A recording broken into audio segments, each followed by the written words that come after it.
Why is there so much poverty in Africa, and Asian nations are achieving economic prosperity? Africa's total GDP was 3.1 trillion US dollars in 2023, whereas that of Asia exceeded 41 trillion US dollars for the same year. 450 million Africans live in extreme poverty. That's roughly one-third of Africa's population, whereas in Asia, the level of poverty is significantly lower.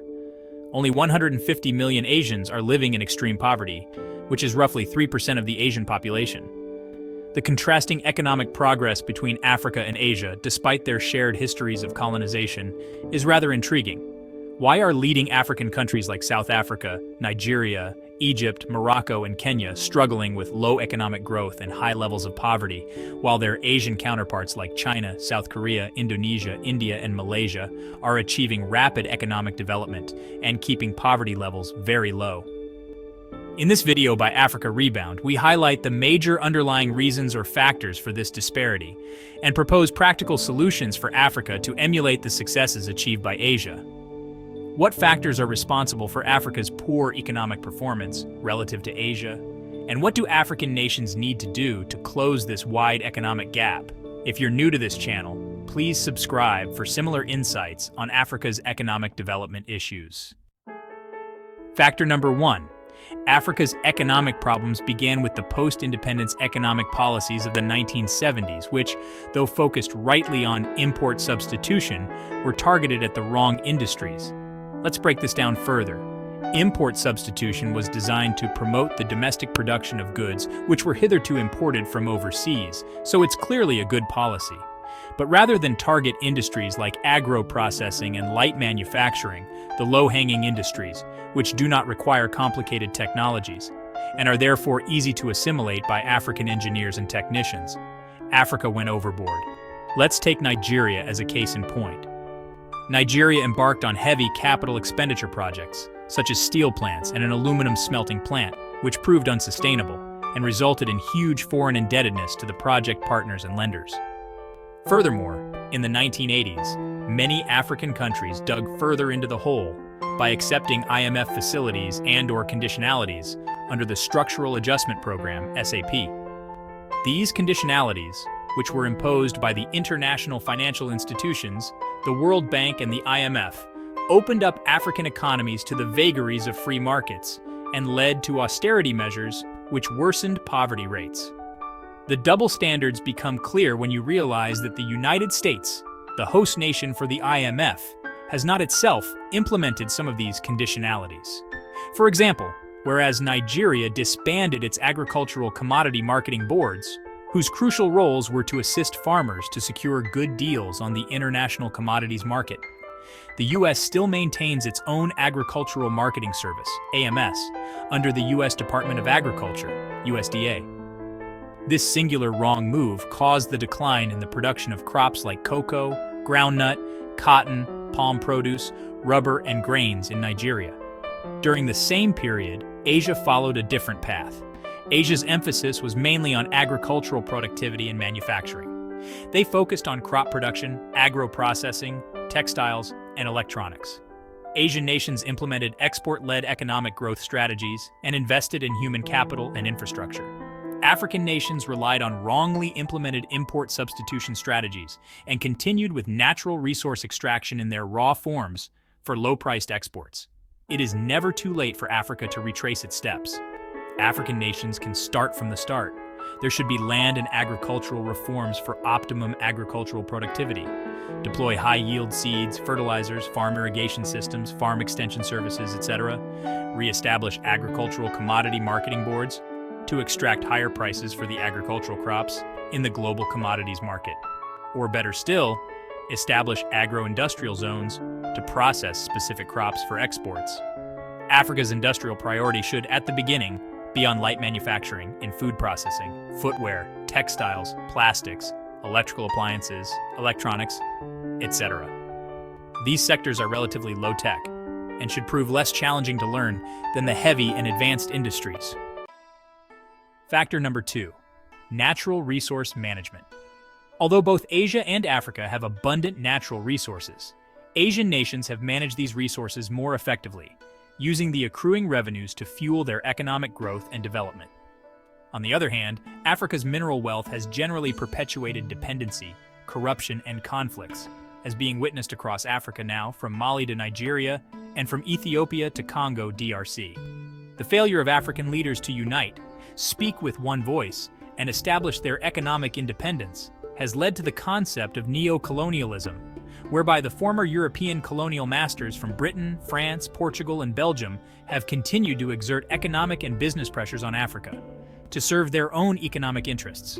The 12 largest economies across Africa, South Africa, Egypt, Morocco, Nigeria, Algeria, Kenya, Ethiopia, Angola, Côte d'Ivoire, Tanzania, Ghana, and DRC should unite to form a continent-wide African group of 12 nations, African G12 group, to meet regularly, discuss and take decisions on Africa's economic issues and interests. These African G12 nations cut across all the regional persuasions in Africa and will serve as a more efficient platform than the 55-nation African Union with all the colonial fault lines. Africa G12 group can push for and protect Africa's economic interests in the global arena and negotiate better international trade terms for Africa.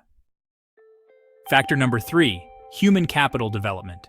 Asia prioritized technical education and skills acquisition, thus creating a competitive workforce.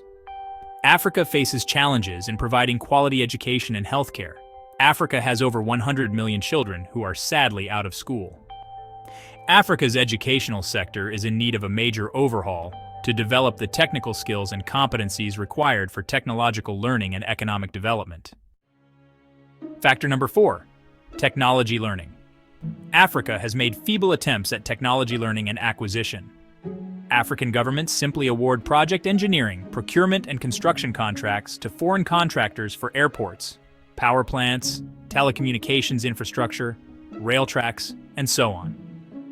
Unfortunately, we do not embed African engineers and technologists to understudy the foreign contractors to acquire the relevant technological capabilities to enable Africa make, produce, or manufacture most of these things in Africa. Unlike Africa, Asian nations have prioritized technological learning and acquisition. They do not just award contracts and make payments. They ensure that major contracts include concrete arrangements for Asian engineers and scientists to understudy the underlying technologies. Asian nations learn, understudy, borrow, buy, or reverse engineer relevant technologies, and the results are evident. Asia grows most of their own foods, make their own electronics, their own automobiles, their own electric turbines, their own high-speed trains, and even their own satellites and rockets. In addition to their own needs, they produce enough to export to the rest of the world. It's therefore not surprising that their GDP is 13 times that of Africa. By now, you all should know what African nations must do, or else the dream of achieving economic and industrial development in this century may be just that, a dream. Developed nations have gone very far ahead and have pushed the frontiers of technologies to such highly advanced levels that catching up may seem impossible. But new digital technologies such as artificial intelligence may just come to Africa's aid in leapfrogging the technology gaps as much as possible and in the shortest possible time. Technology learning is a slow, long-term process that takes discipline and commitment. It never happens overnight. It's a long-term project, requiring steadfastness and commitment. It took Europe and the US more than 150 years to achieve economic and industrial development. Fortunately, there is historical evidence that the development duration has been reducing progressively over time. Japan industrialized in under 100 years, South Korea in 50 years, and China in just over 40 years.